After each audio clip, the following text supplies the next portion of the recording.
Nama saya Bayu, usia saya 28 tahun. Saya karyawan swasta. Nah, jadi kemarin kejadiannya itu waktu saya mengendari motor di Jalan Ahmad Yani, entah pikiran saya lagi blank atau nggak fokus, jadi saya nggak sadar di depan saya itu ada mobil berhenti. Gitu. Jadi lalu saya tabrak aja tuh mobil, gitu kan. Lalu saya jatuh.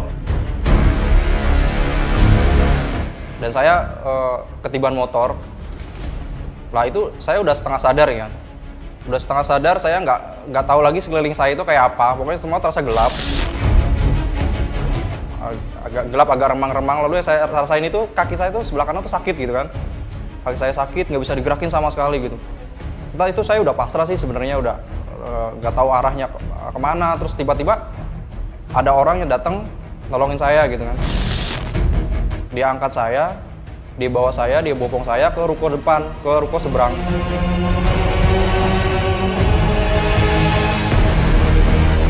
Kata beliau, di situ bisa ada namanya Pak Kokon. Beliau bisa menyembuhkan orang yang sakit tanpa obat atau dengan cara mediasi. Lalu saya dibawa ke kantornya Pak Kokon.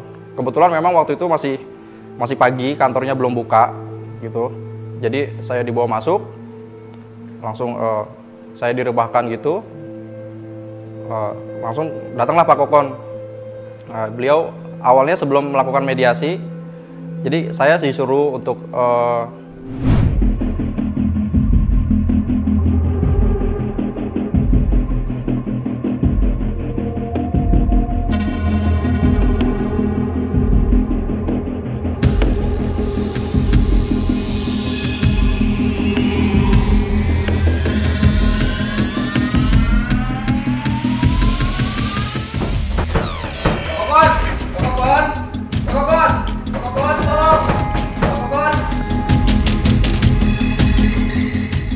Ya? Siapa ya? Kokon. Ya, siapa? Kokon. Ini siapa ya?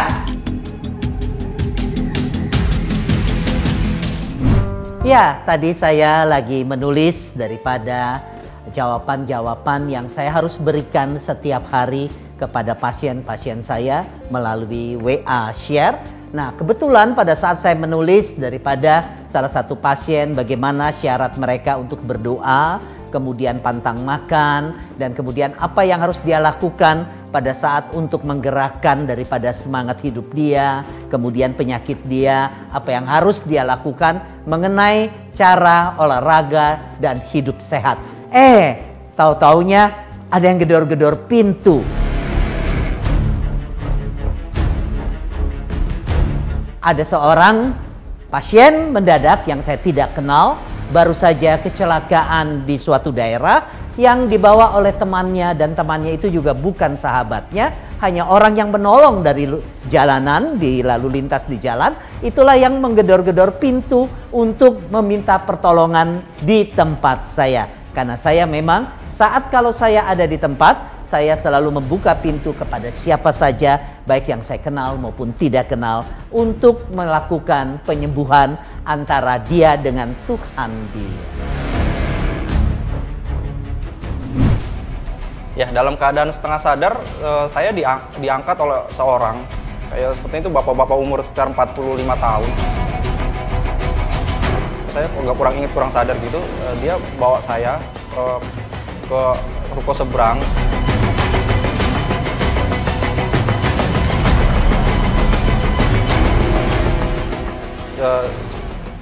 Sambil setengah sadar itu saya kok agak bingung kenapa dia nggak bawa saya ke rumah sakit, tapi dia bilang di sini ada orang yang bisa menyembuhin nih masalah kayak terkilir habis dari kecelakaan atau luka dalam gitu. Ya udah, saya dengan percaya aja sama dia. Lalu karena dia emang niatnya mau menolong, ya udah saya ikut dia. Lalu dia bopong saya, dibawalah saya ke ruko seberang itu. Lalu dia ketok-ketok karena itu keadaannya masih pagi, kantornya itu masih tutup. Lalu saya dibawa masuk, direbahkanlah saya di atas karpet. Lalu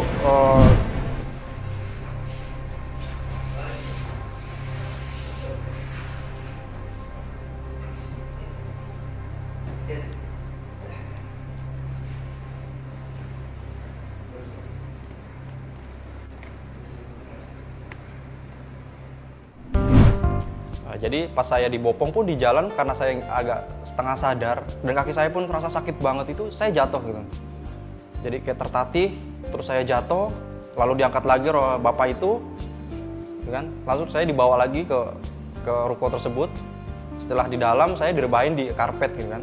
Awalnya saya nggak percaya waktu bapak itu bisikin ke saya itu waktu dia bopong, "Pak, saya antar ke orang yang bisa nyembuhin nih Pak," katanya. Dia bilang seperti itu. Dalam hati saya, loh, kenapa saya nggak diantar ke rumah sakit gitu kan? Kenapa malah saya dibawa ke, ya memang dekat sini gitu kan? Mungkin dia juga dalam kondisi darurat, dia maunya lebih cepat diobati gitu kan. Jadi ya sudah, dalam keadaan saya setengah sadar dan kaki saya sakit, ya sudah, saya percaya saja sama orang itu gitu kan. Baru saja saya menolong daripada pasien yang saya tidak kenal, diantar oleh seseorang karena kecelakaan lalu lintas. Saya baru saja menulis beberapa syarat-syarat kepada pasien-pasien yang lain, karena memang pasien saya ada di seluruh Indonesia maupun di seluruh dunia, sehingga mereka membutuhkan suatu kekuatan dari yang namanya doa. Kemudian saya terapi dari jarak jauh melalui foto, dan setelah itu saya bawakan di dalam doa subuh saya secara khusus nama-nama yang dititipkan pesan untuk didoakan. Nah, biasanya apa yang saya tulis di dalam resep-resep yang harus saya bagikan, tidak ada yang namanya apapun juga. Hanya syarat-syaratnya biasanya hanya doa, kemudian puasa, kemudian apa yang dia harus lakukan dengan pantang makan dan minum, dan olahraga. Dan tentu saja kesembuhan ini dilakukan hanya dari pasien dan kepada Tuhannya. Saya hanya sebagai mediasi, sebagai mediator saja. Yang menyembuhkan adalah Anda dengan Tuhan Anda.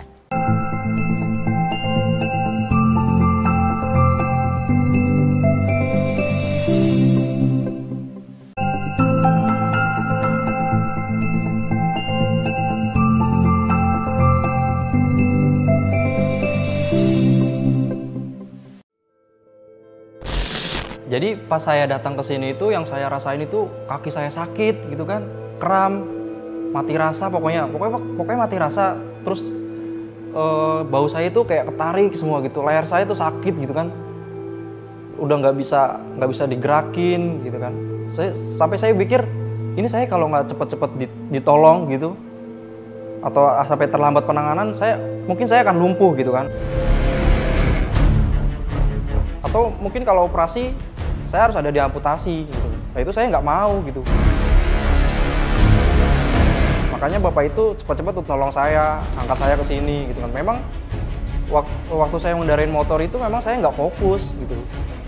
Saya lagi nggak fokus, memang saya lagi ada masalah di rumah. Saya ada masalah di kantor. Entah pikiran saya itu, saya bawa kendaraan motor itu, tapi pikiran saya itu kemana-mana gitu. Makanya saya nggak fokus, nggak lihat bahwa kendaraan di depan saya itu berhenti mendadak gitu. Setelah itu terjadilah kecelakaan itu, dan itu memang saya nggak mau gitu. Saya nggak inginkan kecelakaan itu terjadi gitu. Tapi memang saat itu pikiran saya benar-benar nggak fokus, hilang kendali. Lalu ya saya jatuh lah gitu. Ya, pada saat pasien saya datang, ya tentu saja saya harus memantau dulu daripada seluruh jasmani dia. Ada aura yang tidak baik karena memang ini adalah kecelakaan jasmani. Ada aura yang terasa, ada getaran bahwa ada organ tubuh dia yang tidak normal. Nah, disinilah biasanya saya hanya diam saja, berdoa di dalam hati bersama dengan Tuhan, mohon Dia memberikan suatu karunia ini untuk penyembuhan. Setelah itu saya memasrahkan diri kepada Tuhan untuk membantu dari seluruh pasien-pasien yang ada. Nah, biasanya kalau ini kecelakaan sudah kelihatan sakitnya apa. Nah, biasanya kalau pasien saya datang, saya suruh dia tidak berbicara. Karena apa? Saya terapi dulu seluruh organ tubuhnya. Nanti Tuhan memberi petunjuk, saya mengatakan ada gangguan di bagian organ-organ tubuh, baik yang ada di dalam tubuh maupun yang ada di luar tubuh. Nah, saya ada berasa, biasanya tangan saya di sini, kalau ada penyakit di sini kayak ada seperti setrum di dalam diri saya sendiri. Jadi aura positifnya ada di tangan sebelah kiri dan kanan. Khususnya sebelah kanan lebih kuat lagi. Nah, biasanya kalau pada saat seperti itu, orang yang organ tubuhnya sakit, dia merasa panas, perih, atau kesetrum, atau ada sesuatu yang menjalar di dalam diri dia.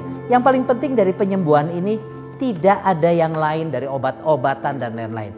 Yaitu yakin dan percaya kepada Tuhan Anda minta secara langsung dari pribadi Anda untuk kesembuhan itu, maka Andalah yang menyembuhkannya. Nah, pasien itu tadi pada saat saya meraba semuanya, bukan hanya daripada badan saja yang pada khususnya memar. Terutama tadi yang saya lihat juga di leher. Karena benar dia jatuh, dia menahan dengan tangannya, kena lehernya, dan urat di pahanya itu semua kaku dan memar. Nah, secara khusus, kalau orang lagi pada jatuh kecelakaan dan memar, itu tidak boleh diurut. Melainkan itu direlaksasikan. Biasanya saya suruh merendam dengan air panas atau air garam, diluruskan. Nah, kemudian baru dioles oleh minyak gosok atau dengan minyak saja, perlahan-lahan dengan suatu tekanan-tekanan yang halus saja untuk melemaskan dari penyakit itu. Nah, sering salah kaprah, orang lagi jatuh dan memar langsung diurut. Ya makin sakit makin bengkak. Karena apa? Lagi rusak malah dirusakkan kembali. Nah, itulah salah satu. Semuanya bisa dengan akal sehat, mengobati dengan jiwa dan pikiran harus dengan jernih.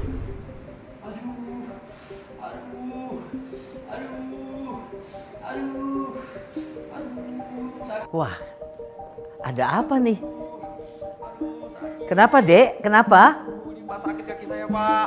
Memang kenapa kakinya? Kecelakaan di depan, Pak. Oh, Kecelakaan motor. terus apa yang dirasakan? Jadi kaki saya nggak bisa bergerak, Pak. Oke, ya. Kamu berdoa menurut ajaran kamu, karena yang menyembuhkan nanti adalah hubungan kamu dengan Tuhan kamu, ya. Saya doa dulu, habis itu baru saya terapi kamu, ya. Oke, yuk.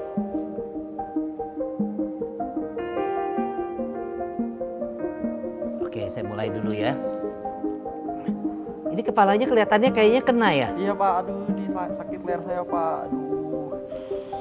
Iya, ini masih kaku, yang baru masih memar. Jangan diurut ya. Aduh, iya, Pak. Ya, didiamkan saja dulu. Iya.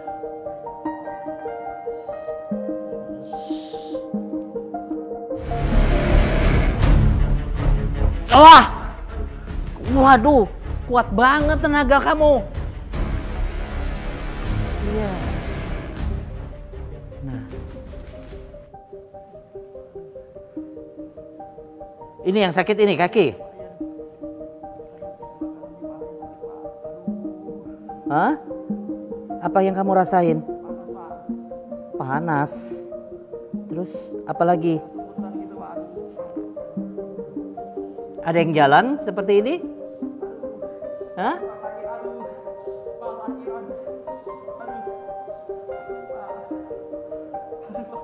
Aduh sakit, aduh, aduh, aduh, aduh, aduh, aduh.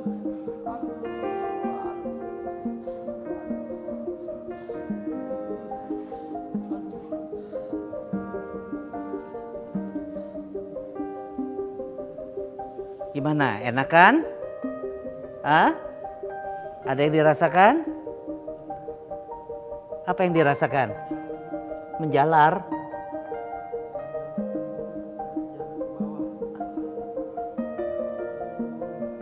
Hangat. Masih tegang nggak nih pahanya? Coba digerakin. Coba naikin dulu. Ayo, saya tidak pegang. Naikin dulu pelan-pelan. Ayo, masih berasa nggak? Coba lagi, ayo. Ayo, lagi. Ayo. Nah, terus. Tadi nggak bisa ya dinaikin. Ayo naik, ayo naikin. Memang saya kecelakaan itu memang salah satu faktornya adalah memang kurang fokus sih sebenarnya. Karena memang saya berkendara juga, pikiran saya kemana-mana gitu. Sebenarnya emang jujur saja, saya lagi ada problem gitu kan. Problem itu yang paling besar adalah di kantor gitu, tempat saya kerja. Jadi karena masalah COVID ini, pandemi ini, di kantor saya itu ada pengurangan karyawan, dan saya salah satunya yang terkena dampak tersebut gitu loh. Jadi kemarin itu bos saya kasih saya surat pemecatan gitu kan. Saya bingung, saya harus kerja di mana lagi gitu. Sedangkan di rumah saya punya tanggungan keluarga gitu. Saya harus nafkahi anak saya. Setelah pemecatan itu saya bingung gitu. Saya harus kerja apa lagi gitu. Sedangkan saya punya tanggungan anak istri di rumah gitu kan. Anak saya perlu sekolah, anak saya perlu makan, perlu jajan gitu kan. Ya saya bingung.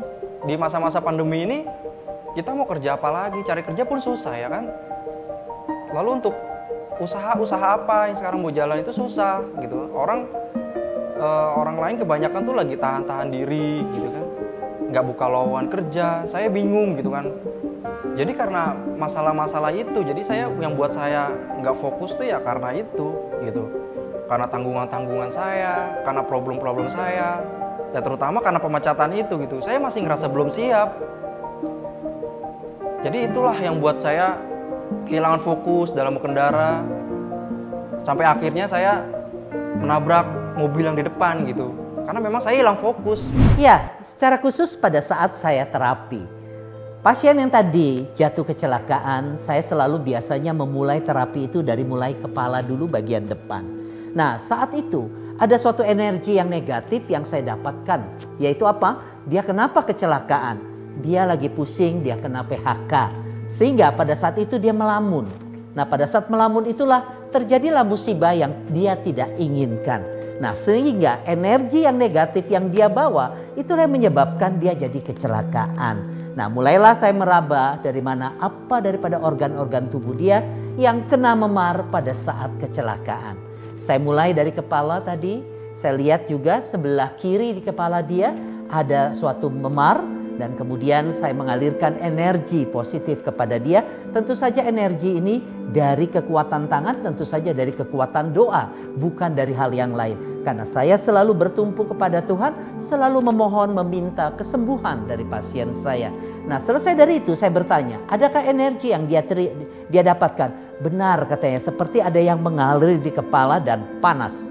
Nah, itulah salah satu kekuatan yang saya dapatkan untuk menyembuhkan orang yang mengalami suatu musibah, baik kecelakaan jasmani atau yang lagi luka karena penyakit batin atau luka batin mereka yang perlu disembuhkan. Bagaimana mereka harus memulai untuk menambah semangat mereka untuk hidup dan percaya bahwa Tuhan selalu ada dan menggandeng dia. Nah, selain dari itu, kita bisa melihat juga nanti kuasa-kuasa gelap dari seseorang yang senantiasa bisa kita lihat dari aura. Nah, aura itu akan timbul dilihat dari wajah terutama terlebih dahulu, yaitu pandangan dari mata. Mata itu bisa berbicara, kosong, ada isi, banyak pikiran, sedih dan lain-lain. Nah, disinilah setelah saya melihat seperti itu, barulah saya mulai menterapi dari seluruh organ tubuh dia yang lain. Selain daripada kepala, saya melihat di sini tulang belikat belakang dia ada juga terbentur. Dan akhirnya saya mulailah kepada pokok daripada kecelakaan tersebut, yaitu paha. Nah, Anda tahu bahwa paha itu adalah suatu penunjang dari seluruh organ tubuh kita untuk mengkokohkan kaki dengan badan. Nah, di sini yang terlihat sebenarnya bukan hanya pahanya yang sakit, tetapi yang kena adalah di samping daripada pinggul sebelah kiri. Sama kalau Anda mengurut selalu yang sakit, yang bengkak ini, yang diurut suka-suka belakang atau pangkal lengan. Begitu pula dengan terapi. Nah, disinilah kekuatan doa Anda, puasa Anda, pantang Anda, cara Anda bermakan, cara Anda berolahraga itu mempengaruhi. Tapi ingat, kesehatan jasmani harus sehat jiwa dan pikiran Anda.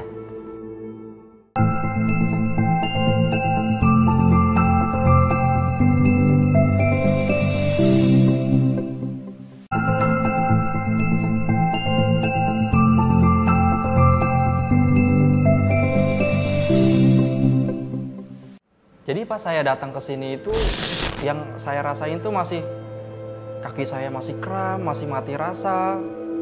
Terus bau saya juga kayak terkilir, susah untuk digerakkan gitu kan. Lalu leher saya itu sakit gitu. Lalu datanglah Pak Kokon itu datang mampiri saya. Dia duduk di samping saya. Dia pertama-tama dia tanya saya kenapa. Saya bilang saya kecelakaan, Pak.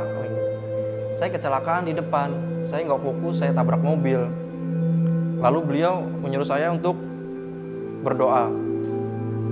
Lalu berdoalah saya menurut agama saya. Setelah itu beliau memulai meditasi dengan menaruh kedua tangannya di atas perut saya.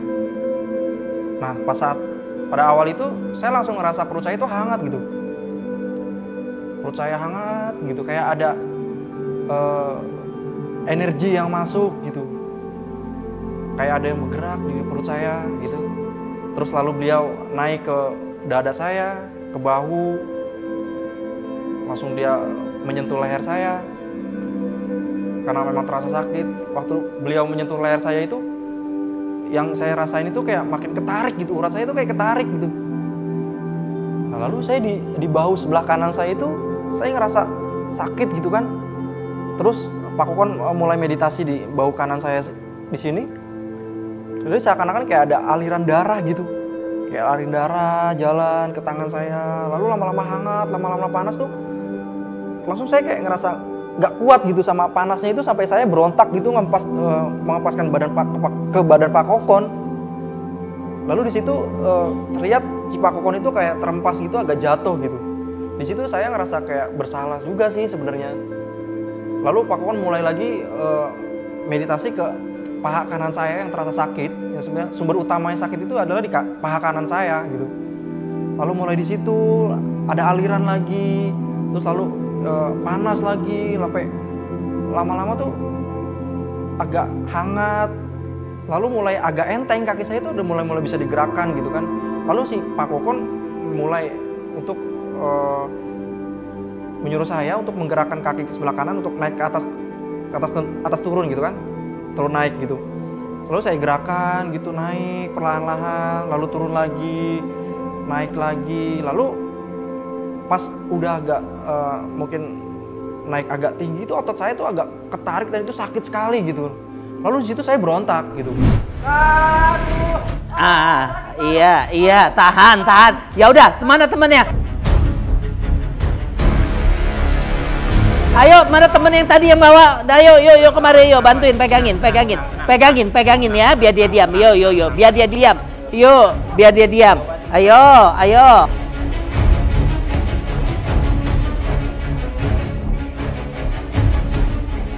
Ayo, nah rasain. Apa yang dirasakan? Ayo, masih sakit?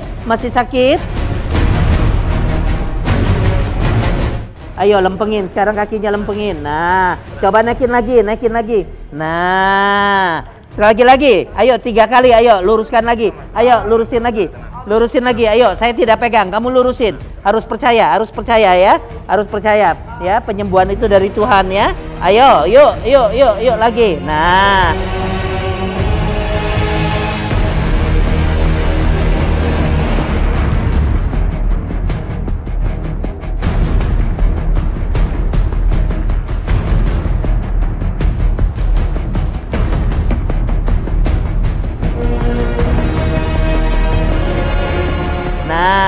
Ayo, ya. Nah sekarang tendang, coba kakinya tendang.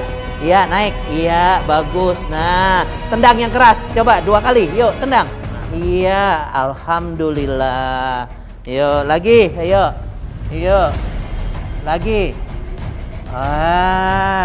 Yuk. Come on. Yuk, lagi. Ayo lagi. Lagi, angkat lagi. Tendang lagi. Yuk, yuk. Memang masih sakit sedikit ya, tapi kamu lihat udah bisa digerakin ya. Ayo. Ayo, luruskan, luruskan. Karena nggak boleh diurut ini ya. Saya terapi aja ya. Masih terasa panasnya masih? Masih ada stromnya? Masih, ayo. Nah, oke, sekarang sendiri. Ya, saya tidak terapi. Coba naikin sendiri, udah. Nah, enakan nggak? Enakan nggak? Ringan? Yuk, lagi. Ayo, 5 kali ditendang. Biar nggak kaku kakinya. Ya. 1. Ayo, 2. Ya, sekali lagi, ayo. Terus, yang tadinya nggak bisa digerakin, lihat. Angkat lagi, yang tinggi, yuk. Sekarang saya pegang ya, yang keempat saya pegang ya. Tahan ya. Ya, yuk, doa dulu, doa. Biar nggak sakit, yuk. Nah, iya. Yuk, doa. Yuk. Nah, oke. Nah, sekarang berdiri. Ayo, berdiri. Yuk. Jangan dipegangin, biar dia bisa ada tenaga. Coba saya lihat. Berdiri. Yuk. Ayo berdiri. Ayo, terus. Yuk. Iya. Iya, ayo lagi. Lagi, sudah bisa berdiri. Ayo. Ayo. Ayo. Ayo berdiri. Yuk. Iya, ayo berdiri. Iya, pelan-pelan dulu. Ntar saya mau suruh kamu loncat-loncat. Yuk. Tendang dulu kakinya. Ayo. Nah, lagi. Iya. Iya, luruskan, diam. Yuk, loncat-loncat coba. Yuk. 10 kali. Yuk, loncat. Ya, 1, 2. Yang tinggian. 3, 4, 5, 6, 7, 8, 9, 10. Hoi, sembuh ya, karena Tuhan yang menyembuhkan daripada adik kita ini, karena dia percaya, dan Anda juga bisa menyembuhkan diri Anda kalau Anda percaya kepada Tuhan Anda. Ayo jalan. Nah, ketika saya kesakitan itu, saya meronta-ronta gitu kan. Saya udah meronta kanan kiri gitu kan, kesakitan gitu. Datanglah bapak yang nolong saya tadi gitu. Ternyata bapak itu masih ada, bapak itu belum pulang. Ternyata bapak itu nungguin saya gitu kan. Datanglah beliau menenangkan saya gitu kan. Beliau duduk di samping saya gitu. Saya pegang bahu beliau gitu kan. Saking saya nahan sakitnya itu, saya sampai tarik kepala beliau gitu, sampai bahu beliau tuh saya tarik gitu kan. Saking saya tuh nggak tahu lagi cara nahan sakitnya tuh seperti apa gitu kan. Sampai beliau saya tarik gitu kan. Kepalanya saya tarik, baunya saya tarik gitu. Tapi beliau tetap menenangkan saya gitu kan. Sampai akhirnya semua terasa lebih hangat lagi. Lalu kaki saya lebih agak enteng gitu kan. Lalu bapak itu pun udah mulai melepaskan saya gitu kan, karena saya mulai tenang di situ, saya mulai tenang gitu. Lalu saya mulai lagi menggerakkan kaki kanan saya, naikkan ke atas ke bawah, ke atas ke bawah. Lalu Pak Kokon menyuruh saya untuk berdiri pelan-pelan gitu. Saya berdiri pelan-pelan, saya nggak dibantu oleh bapak itu. Lalu saya berdiri pelan-pelan sampai tertatih. Pertama saya berdiri, saya jatuh lagi karena memang kaki saya itu masih terasa lemas gitu kan, bisa digerakkan tapi masih terasa lemas gitu. Lalu saya jatuh lagi, lalu dibantu lagi oleh bapak itu gitu kan. Betapa baiknya bapak itu bantu saya terus gitu kan. Saya sampai bangun lagi, pelan-pelan lagi. Pak Kokon menyuruh saya untuk coba pelan-pelan lagi nak, coba pelan-pelan lagi, dia bilang gitu kan. Terus saya bangun lagi, saya pelan-pelan lagi, saya berdiri tegap di situ. Pertama saya berdiri dulu, menahan berdiri sekitar 2-3 menit. Lalu si Pak Kokon menyuruh saya untuk mencoba melangkah gitu kan. Kaki kanan saya coba dilangkahkan ke depan, lalu kaki kiri. Di situ memang saya agak ragu, apa iya bisa gitu kan. Sedangkan saya baru mengalami kecelakaan kan beberapa jam yang lalu gitu kan. Tapi dengan keyakinan kata Pak Kokon, bisa nak, kamu bisa gitu kan. Pak Kokon bilang gitu. Pak Kokon selalu menguatkan saya, kamu bisa seperti itu. Lalu ya sudah, saya coba untuk melangkahkan kaki saya, maju pelan-pelan, dan memang bisa gitu kan. saya bisa melangkah, saya bisa seakan-akan saya kecelakaan tapi tidak terlalu parah gitu, nggak seperti awal-awal kejadian gitu, saya sampai hampir pingsan, saya sampai kesakitan, seluruh tubuh saya berasa sakit gitu kan. Lalu di situ saya belajar jalan lagi gitu kan. Saya melangkah berapa meter, lalu Pak Kokon minta saya untuk agak lompat-lompat ringan gitu. Lalu ya itulah, it's so amazing gitu ya kan. Kayak saya nggak nyangka gitu, sampai kok bisa gitu secepat ini gitu. Tapi mungkin ya itulah dia keajaiban Pak Kokon maksudnya. Ya, secara khusus saya memberi pesan kepada pasien-pasien saya. Hari ini yang saya jabarkan adalah pasien karena kecelakaan lalu lintas. Nah, mulai dari leher, kemudian juga pinggul dan paha dia kena, belikat belakangnya juga, punggung di belakang juga kena. Apa yang harus dia lakukan di dalam pemulihan daripada kesembuhan diri dia sendiri? Yang pertama adalah bagaimana dia menenangkan diri dulu dari yang namanya ketakutan atau merasa badan dia lagi sakit. Jadi apa? Semangat yang paling penting. Yang kedua adalah percaya dan yakin. Obat yang paling mujarab adalah memasrahkan diri kepada Tuhan dan mengatakan bahwa Tuhan itu sempurna untuk menyembuhkan dia. Jadi apa? Berdoa dan beribadah. Nah, apakah ibadah itu harus mengikuti prosesi? Kalau badan Anda sempurna, jasmani Anda sempurna, lakukanlah sesuai dengan apa yang diajarkan. Tetapi kalau benar-benar patah atau harus terbaring, sambil berdoa, yang penting hati dan pikiran Anda benar-benar kusuk kepada Tuhan Anda. Yang ketiga adalah kalau kakinya tadi didiamkan saja, tadi saya kasih contoh harus digerakkan. Jadi jangan kalau sakit itu kita hanya diam saja terlentang, tetapi mulailah kita memulai daripada yang namanya bergerak. Supaya apa? Ada otot-otot yang kaku atau terkilir dan lain-lain bisa diluruskan dan dinormalkan. Yang ketiga adalah yang paling penting adalah meskipun sakit Anda harus makan. Karena banyak kan orang yang sakit tidak mau makan, tidak nafsu makan. Paksakan karena gizinya itu adalah di makanan Anda. Dan yang keempat, meskipun Anda sakit, Anda sukacita. Banyaklah berdendang, bernyanyi, tersenyum, memuji orang, bahkan mendoakan orang pada saat Anda sakit. Itulah obat yang paling ampuh buat Anda sembuh dengan cepat.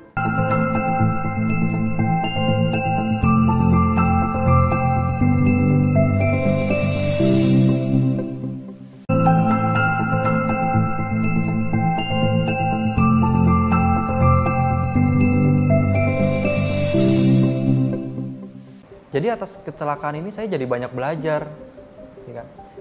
Bahwa bawa kendaraan itu memang harus fokus gitu. Dan saya sangat berterima kasih kepada Bapak itu yang telah menolong saya, membawa saya ke sini. Lalu saya berterima kasih dengan Pak Kokon gitu. Awalnya memang saya nggak percaya, tapi inilah kenyataannya gitu. Inilah saya bisa berdiri lagi, saya bisa jalan lagi berkat siapa? Berkat Pak Kokon gitu kan? Ya. Saya akan menjelaskan daripada peristiwa yang baru saja Anda saksikan dari pasien yang kecelakaan lalu lintas. Yang pertama adalah suatu kehidupan itu selalu setiap hari adalah berarti mempunyai suatu peristiwa, pengalaman, masalah, baik suka maupun duka, itu selalu terjadi di setiap harinya, termasuk saya sendiri. Tapi bagaimana kita memproses daripada kejadian-kejadian kehidupan kita? Ya tentu saja setiap hari kita harus mempersiapkan diri terlebih dahulu. Yang pertama mempersiapkan diri terlebih dahulu bukan hanya duniawi saja, melainkan rohanilah yang di awal daripada kehidupan ini harus kita lakukan. Jadi kalau Anda punya banyak masalah, berarti apa? Anda banyak sekali melupakan daripada kerohanian Anda untuk berpasrah, untuk memohon, untuk meminta, untuk ibadah, untuk beramal, dan untuk berdoa. Awalilah itu dengan itu. Nah, kenapa? Maka itu kenapa pasien saya itu bisa kecelakaan? Karena banyak sekali hal yang dia alami menjadi dia akhirnya tidak konsentrasi di dalam pada saat dia mengendarai daripada kendaraan tersebut. Sehingga terjadilah kecelakaan. Jadi kalau Anda lagi ada masalah, lebih baik Anda memasrahkan diri itu kepada Tuhan Anda. Anda di rumah, Anda berdoa, tidak perlu Anda keluar dari rumah. Kenapa? Selesaikan dulu pribadi, baru bisa Anda melakukan sesuatu. Jangan Anda khawatir, rezeki tidak kemana dan rezeki tidak pernah ketukar. Jadi Anda boleh istirahat. Kenapa? Karena di hukum Taurat kita selalu berbicara, setiap langkahmu ada Allah di sampingmu. Nah, percayalah dengan hal itu. Nah, apa yang dirasakan saat dia kecelakaan? Ya, salah satu adalah masalah di PHK. Nah, kalau Anda di PHK, apa yang harus Anda lakukan? Jangan termangu, jangan diam, melainkan Anda mengubah semua yang tadinya Anda bilang tidak bisa, harus bisa. Yang tadinya Anda tidak mengerti, harus mengerti. Nah, untuk itulah Anda harus sekarang mulai mempersiapkan diri, siap menghadapi di dalam suatu kehidupan. Tentu saja pikiran Anda harus jernih, hati Anda harus bersih. Karena dari jiwa ke pikiran baru Anda katakan. Nah, itulah resepnya. Jadi mempersiapkan diri dengan sukacita, maka seluruh masalah Anda hilangkan. Karena apa? Ada rasa bersyukur. Melindungi sesuatu harus dimulai dari awalnya. Karenanya, kami melindungi keseimbangan alami ekosistem sumber air kami. Sebelum menjadi Aqua, untuk melindungi Anda. Aqua, terlindungi untuk melindungimu. Ya, seperti biasa, saya selalu minum daripada Aqua. Kenapa? Dalam pandemi daripada COVID ini, kita perlu minuman-minuman yang namanya yang jernih, kemudian juga yang sehat. Nah, biasanya saya di rumah bisa 3 botol daripada Aqua yang ada di rumah.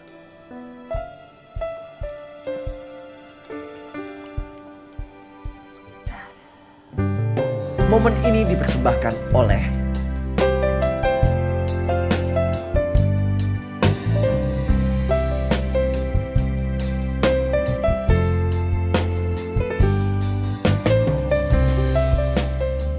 Terima kasih Pak Kokon karena telah membuat saya bisa berjalan kembali.